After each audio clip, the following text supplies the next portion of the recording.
Silence, a Fable, by Edgar Allan Poe. The mountain pinnacles slumber, valleys, crags, and caves are silent. Alcman. Listen to me, said the demon, as he placed his hand upon my head. The region of which I speak is a dreary region in Libya, by the borders of the river Zaire, and there is no quiet there, nor silence. The waters of the river have a saffron and sickly hue, and they flow not outwards to the sea, but palpitate forever and forever beneath the red eye of the sun, with a tumultuous and convulsive motion. For many miles on either side of the river's oozy bed is a pale desert of gigantic water-lilies.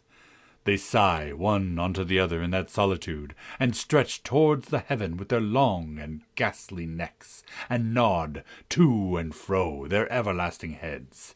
And there is an indistinct murmur which cometh out from among them like the rushing of subterranean water, and they sigh one unto the other. But there is a boundary to their realm, the boundary of the dark, horrible, lofty forest. There, like the waves of the Hebrides, the low underwood is agitated continually. But there is no wind throughout the heaven, and the tall primeval trees rock eternally hither and thither with a crashing and mighty sound.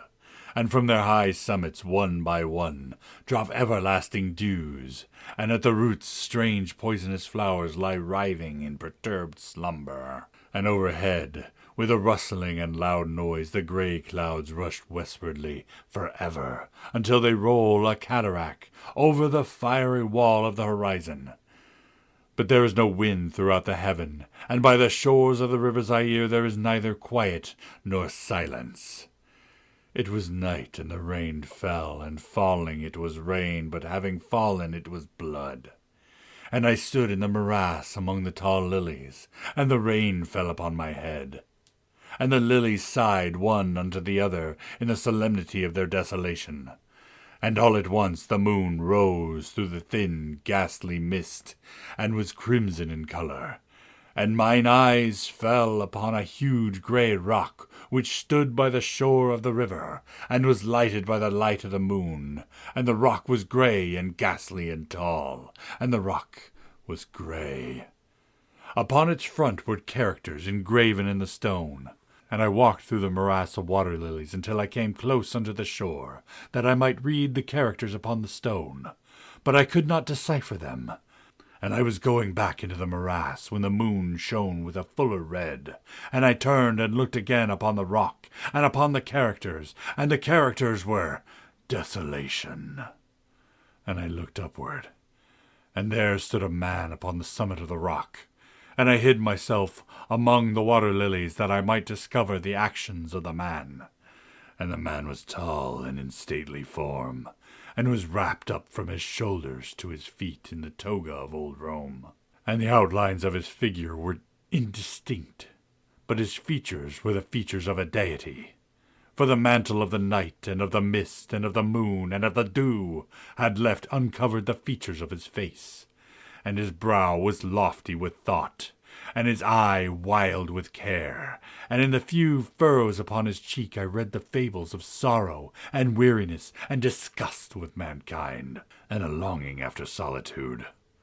And the man sat upon the rock, and leaned his head upon his hand, and looked out upon the desolation. He looked down into the low, unquiet shrubbery, and up into the tall primeval forest, and up higher at the rustling heaven, and into the crimson moon.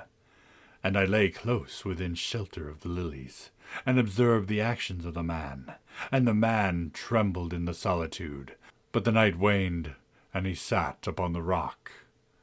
And the man turned his attention from the heaven, and looked out upon the dreary river Zaire, and upon the yellow ghastly waters, and upon the pale legions of the water lilies. And the man listened to the sighs of the water lilies, and to the murmur that came from among them. And I lay close within my covert, and observed the actions of the man. And the man trembled in the solitude. But the night waned, and he sat upon the rock. Then I went down into the recesses of the morass, and waded far in among the wilderness of the lilies. and called upon the hippopotami which dwelt among the fens in the recesses of the morass.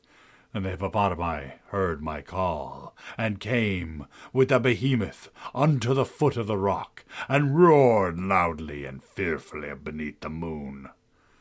And I lay close within my covert, and observed the action of the man, and the man trembled in solitude. But the night waned, and he sat upon the rock. Then I cursed the elements with the curse of tumult, and a frightful tempest gathered in the heaven where, before, there had been no wind. And the heaven became livid with the violence of the tempest, and the rain beat down upon the head of the man, and the floods of the river came down, and the river was tormented into foam, and the water lilies shrieked within their beds, and the forest crumbled before the wind, and the thunder rolled, and the lightning fell, and the rock rocked to its foundation. And I lay close within my covert, and observed the actions of the man. And the man trembled in the solitude. But the night waned, and he sat upon the rock. Then I grew angry, and cursed with the curse of silence the river, and the lilies, and the wind, and the forest, and the heaven, and the thunder, and the sighs of the water lilies. And they became accursed, and were still. And the moon ceased to totter up its path to heaven, and the thunder died away, and the lightning did not flash, and the clouds hung motionless, and the waters sunk to their level and remained, and the trees ceased to rock, and the water lilies sighed no more, and the murmur was heard no longer from among them, nor any shadow of sound throughout the vast, illimitable desert. And I looked upon the characters of the rock, and they were changed, and the characters were silence. And mine eyes fell upon the countenance of the man, and his countenance was one with terror. And, hurriedly, he raised his head from his hand, and stood forth upon the rock, and listened. But there was no voice throughout the vast, illimitable desert, and the characters upon the rock were silence. And the man shuddered, and turned his face away, and fled afar off in haste, so that I beheld him no more. Now there are fine tales in the volume of the Magi, in the iron-bound, melancholy volumes of the Magi. Therein, I say, are glorious histories of the heaven, and of the earth, and of the mighty sea, and of the genii that overruled the sea, and the earth, and the lofty heaven. There was much lore, too, in the sayings which were said by the sibyls of the holy, and the holy, holy things were heard of old by the dim leaves that trembled around the Dodona. But, as Allah liveth, that fable which the demon told me as he sat by my side in the shadow of the tomb, I hold to be the most wonderful of all. And as the demon made an end of his story, he fell back within the cavity of the tomb and laughed. And I could not laugh with the demon, and he cursed me because I could not laugh. And the lynx which dwelleth forever in the tomb came out therefrom, and lay down at the feet of the demon, and looked at him steadily in the face. The End.